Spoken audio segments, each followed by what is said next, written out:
Selamat pagi pemirsa. Menjelang peringatan Hari Pendidikan Nasional atau Hardiknas 2 Mei pekan lalu, Kementerian Pendidikan Tinggi, Sains dan Teknologi melempar wacana yang sontak memantik perdebatan.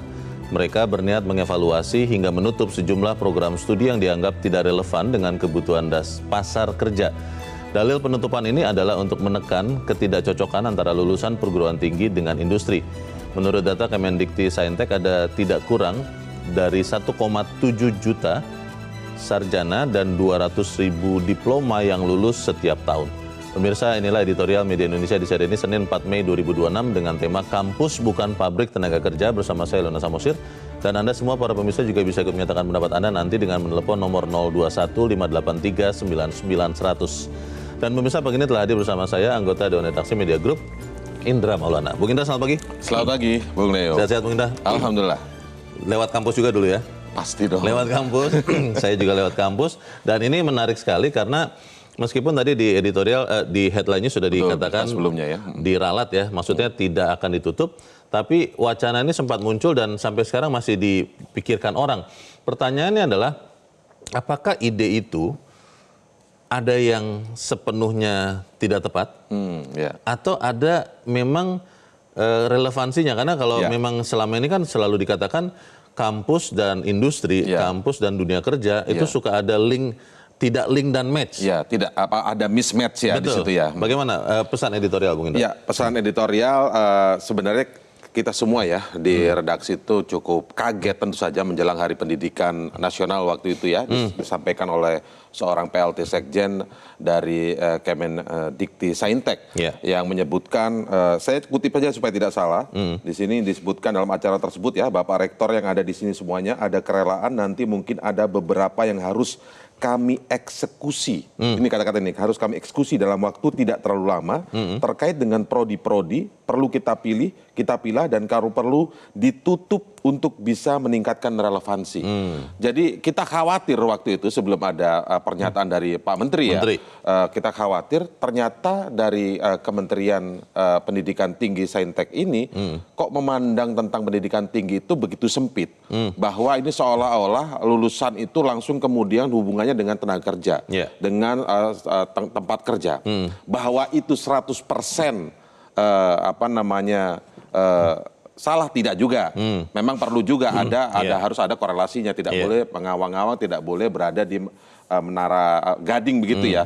Artinya memang betul, tetapi di satu sisi jangan terlalu sempit.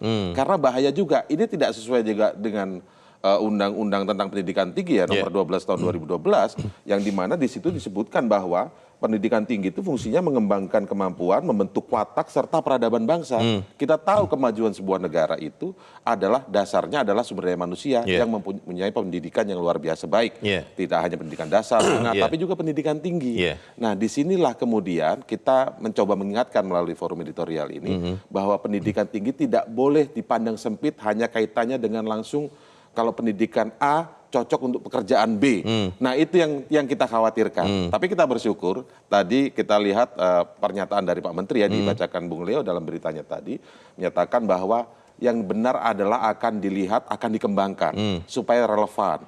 Bisa kemudian ada disatukan mungkin antar disiplin ilmu. Mungkin kalau sekarang kita lihat ya, ada beberapa prodi-prodi baru ya, karena ini lagi musim SNBT ya, penerimaan mahasiswa baru melalui tes begitu ya, ada yang namanya bisnis digital. Mungkin kalau dulu bisnis sendiri bicara tentang digitalisasi sendiri, nah sekarang digabungkan. Nah, ini yang kita butuhkan, bukan dengan kata-kata mau mengeksekusi, mau menutup, butuh kerelaan. Ini kan terkesan tanda kutip otoriter dalam dunia pendidikan. Jangan sampai hal-hal ini terulang kembali.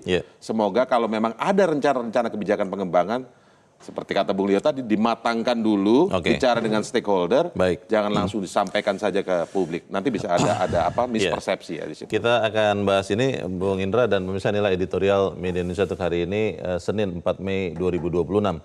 Kampus bukan pabrik tenaga kerja.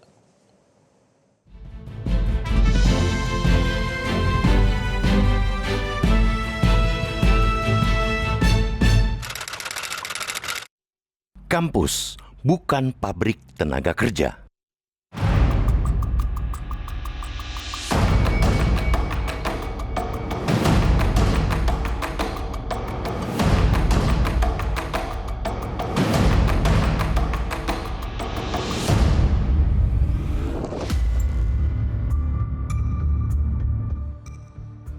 Jelang peringatan Hari Pendidikan Nasional Hardiknas 2 Mei pekan lalu, Kementerian Pendidikan Tinggi, Sains, dan Teknologi Kemendikti-Saintek melempar wacana yang sontak memantik perdebatan.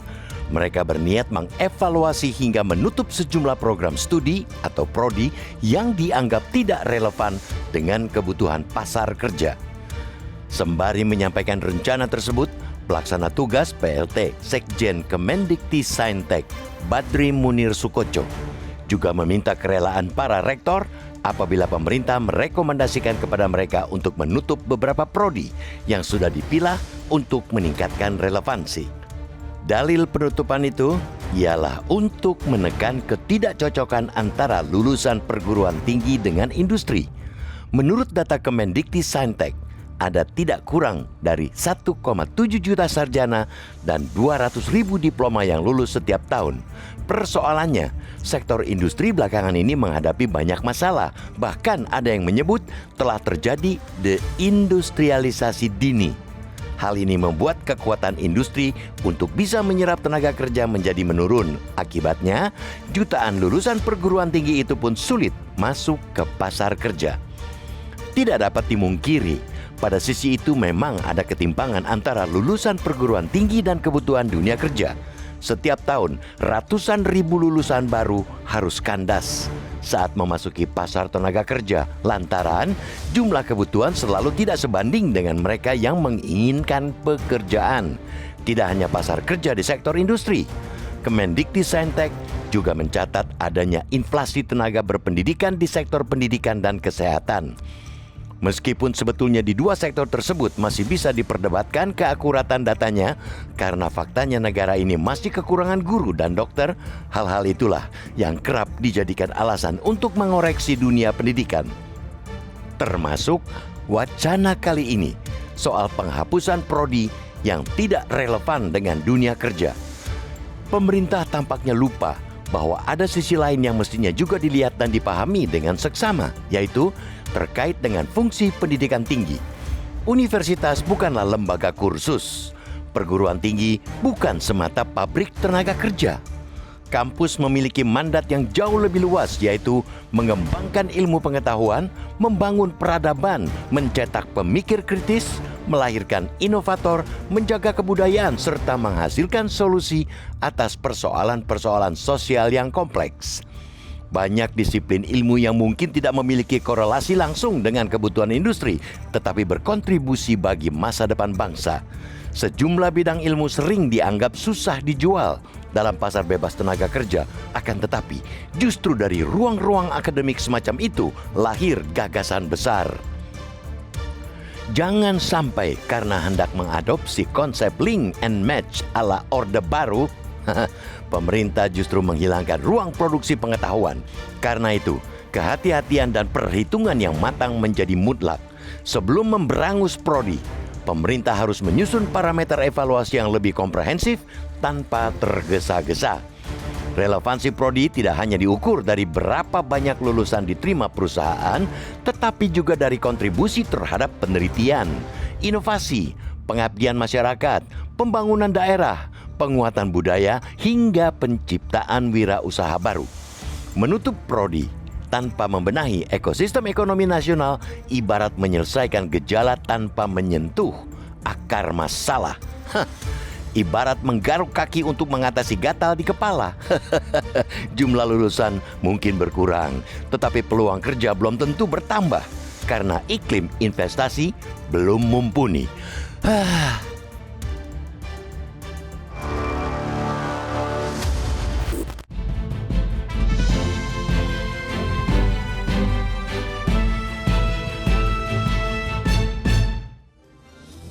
Di bagian berikut Anda bisa ikut menyatakan pendapat Anda terkait editorial pagi ini. Pemirsa, untuk saat ini tetaplah bersama kami.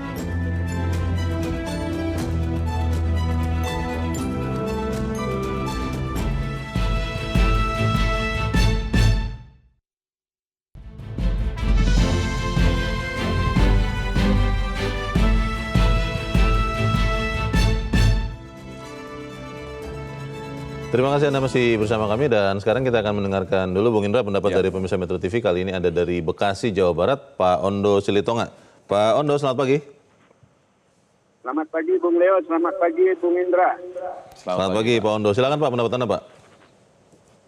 Ya, barangkali yang tepat ya prodi-prodi tersebut bukannya ditutup, tetapi diperbaiki, disempurnakan agar tahapannya nanti bisa menjadi pencipta pencari kerja, bukan mencari kerja. Demikian juga bisa jadi entrepreneur atau menjadi inovator atau peneliti dan sebagainya. Industri sendiri itu Bung Leo jelas sekarang agak sulit menerima sarjana-sarjana kita dengan adanya kemajuan teknologi. AI di bidang industri jelas mengurangi kesempatan kerja bagi sarjana-sarjana kita. Kemudian konsep link and match masih perlu, tetapi secara internasional, bukan cuma di Indonesia. Banyak negara-negara yang butuh sarjana-sarjana kesehatan, sarjana kedokteran, dan lain-lain. Itu di bidang tertentu itu dibutuhkan, tapi belum layak jual. Sayangnya itu karena lack of English ya. Jadi mungkin perlu diperbaiki prodi-prodi yang ada. Contoh nih, Bung Leo, sarjana humaniora itu banyak yang anak-anak yang saya tahu itu bekerja bukan di bidang arkeologi, bukan di antropologi, bukan di perpustakaan, tapi di bidang lain. Malah ada yang jadi supir driver online, ada yang menjadi wartawan dan lain-lain. Harusnya prodi-prodi tersebut diperbaiki peluang kerjanya sendiri bisa tercipta kalau mereka diberi inovasi untuk itu. Terakhir, calon-calon mahasiswa sebaiknya jangan berpikir untuk cari kerja kalau jadi sarjana. Kalau mau begitu dari SMP masuknya ke sekolah-sekolah kejuruan. Demikian, terima kasih. Terima kasih Pak Ondo Silitonga di Bekasi, Jawa Barat. Selamat pagi Pak. Menarik yang dikatakan Pak Ondo, Bung Indra, bahwa ya memang jangan hanya berpikir yang sekarang ramai dicari ya. Supaya kemudian nanti, saya khawatirnya begini, kalau memang benar yang tadinya mau ditutup itu adalah humaniora. Nanti nilai-nilai dasar yang menjadi acuan kita bersama, akhirnya kita tidak punya lagi. Bagaimana kemudian filsafat itu yang perlu sekali. Ibunya ilmu itu. Itu dia, itu akhirnya kita tidak punya. Nah pertanyaannya adalah bagaimana jalan tengah. Tadi kalau di headline jam 7 kan IPB sudah mengambil jalan tengah untuk mengkombinasikan beberapa ilmu-ilmu dasar, digabung untuk kemudian ternyata malah lebih menarik. Apakah hal-hal seperti itu bisa dilakukan? Harusnya bisa dilakukan ya. Dan kalau bicara soal link and match tadi juga, selain menggabungkan beberapa prodi, terus kemudian dikembangkan, atau mungkin ada pembaruan atau pengembangan secara kurikulum. Kalau misalnya prodinya nggak digabung, tapi pengembangan kurikulum begitu kan, itu kan bisa juga dilakukan.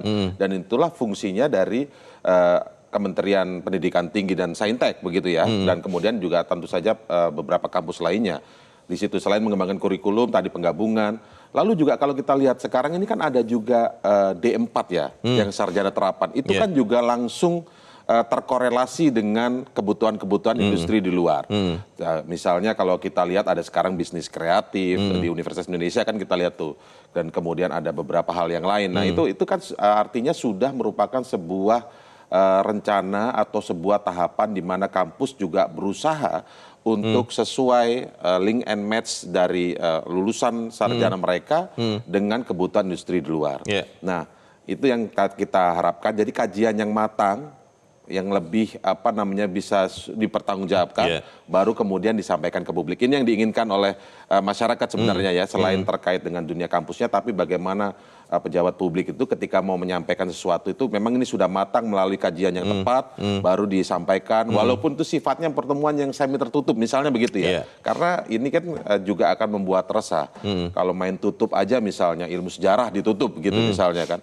Bagaimana ilmu sejarah yang hampir ada di setiap kampus, dan kemudian ada mahasiswa yang sekarang sedang menempuh ilmu tersebut, dan masuknya harus melalui ujian, ada SNBP, SNBT, lalu ada mandiri. Kemudian harus kemana mereka? Nah ini yang tidak boleh sebuah kebijakan itu lalu kemudian disampaikan dengan secara tanda kutip serampangan begitu, Bung Leo. Kalau beberapa teman yang sangat prihatin dengan kondisi ini, Bung Indra mengatakan bahwa ini adalah konfirmasi bahwa Indonesia sekarang adalah bangsa instan yang tidak mau tahu bagaimana proses mencapai sesuatu, tapi yang penting dapat. Saya bilang nggak begitu juga sih. Ini bagaimana menurut Bung Indra? Iya, kalau disebut bangsa instan, mudah-mudahan kita tidak sedang menuju ke sana ya, atau apalagi sudah menjadi bangsa yang tersebut. Nah, kita tahu proses itu penting karena itu pendidikan itu jangan sampai kemudian dianggap sebagai sebuah sebuah proses kecil untuk bekerja di bidang tertentu saja. Kita harus menganggap bahwa pendidikan itu kan seperti sebuah manusia. Saya berpikir maka saya ada, karena itu ilmu filsafatnya tuh. Nah, berpikir yang seperti apa jauh lebih besar dengan konsep, dengan daya kritis, dengan self evaluation begitu, yang mengevaluasi diri, itu kan pendidikan. Itu kan nggak semua ada di ilmu-ilmu yang sifatnya STEM tadi ya, sains, teknologi dan lain sebagainya. Tidak hanya seperti itu. Jadi kita berharap tentu saja bahwa yang dimaksud dengan pendidikan tinggi itu ya kita kembalikan saja di Undang-Undang Nomor 12 Tahun 2012, di situ sudah jelas. Memang ada di pasal 4 ayat B-nya disebutkan mengembangkan sivitas akademika yang sifatnya inovatif, responsif, kreatif, berdaya saing, itu betul. Tapi jangan lupa juga di huruf A-nya yang menyebut bahwa ini pembentuk watak, mencerdaskan kehidupan bangsa, dan memajukan peradaban bangsa. Ini penting nih.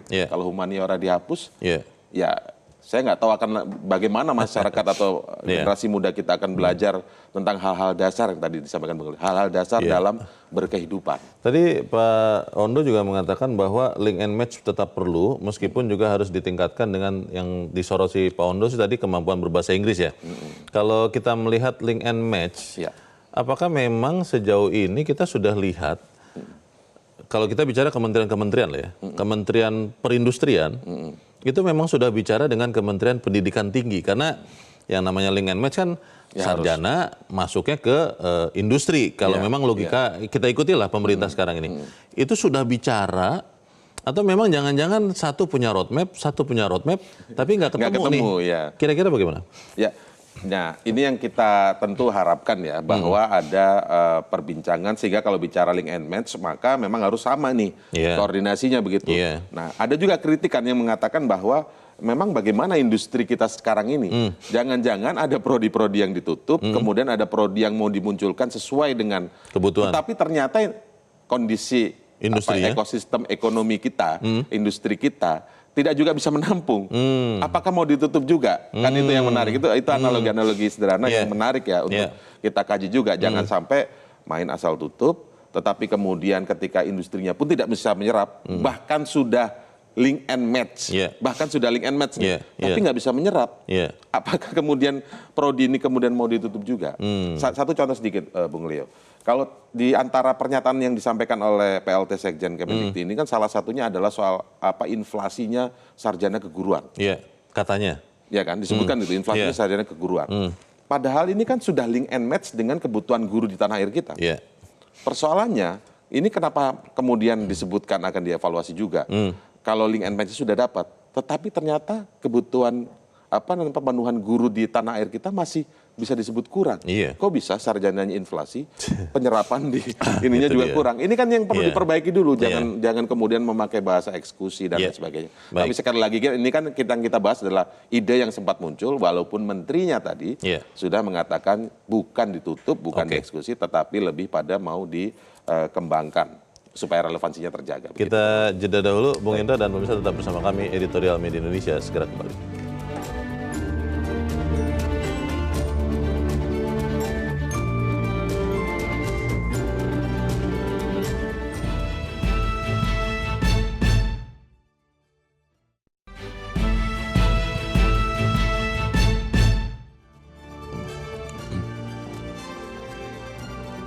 Terima kasih Anda masih bersama kami dan kita ada di bagian akhir diskusi kita pagi ini. Bung Indra, kalau kita melihat makna kata, pendidikan itu kan bukan pengajaran ya. Kalau kita lihat mungkin di pendidikan dasar dan menengah itu kebanyakan adalah pengajar.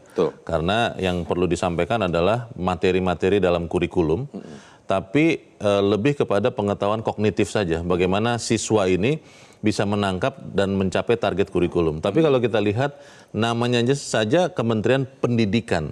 Artinya kan bukan sekedar pengajaran, tapi membentuk manusia-manusia ini, mahasiswa-mahasiswi ini menjadi orang-orang yang punya akhlaknya tinggi juga, moralnya tinggi, selain penguasaan keilmuan. Pertanyaannya, bagaimana kita bisa meminta kepada Kemendikti-Saintek untuk ke depan itu berikanlah kita kejutan-kejutan yang memang menyenangkan, bukan seperti yang kemarin kejutan-kejutan yang ternyata bikin kita ngeri-ngeri sedap begitu. Bagaimana Bung Indra?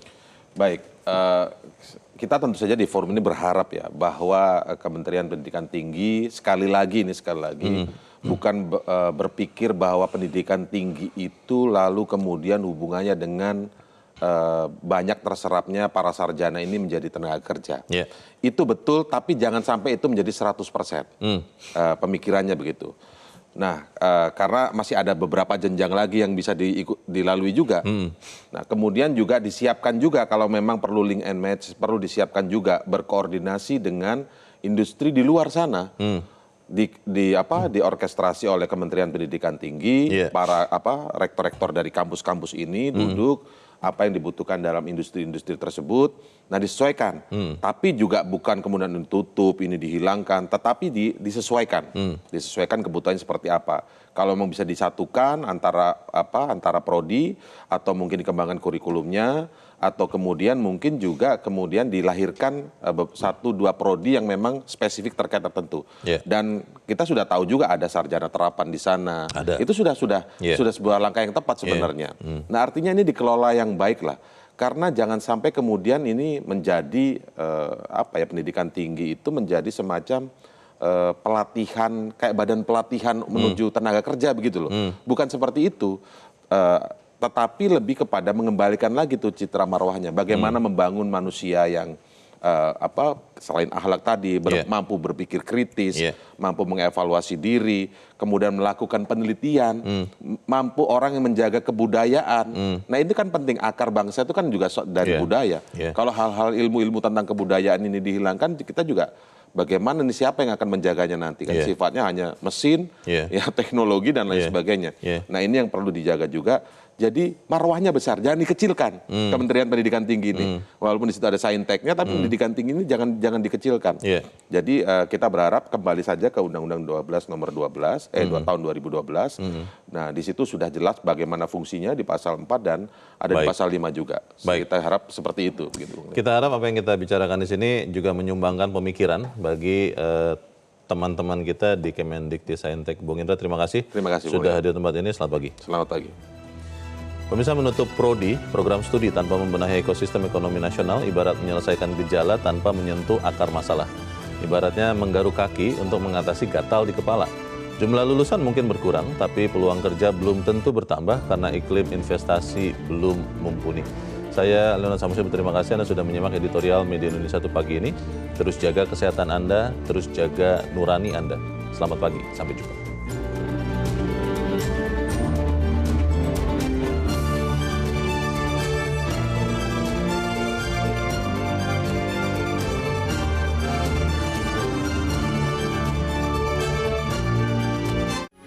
Metro TV.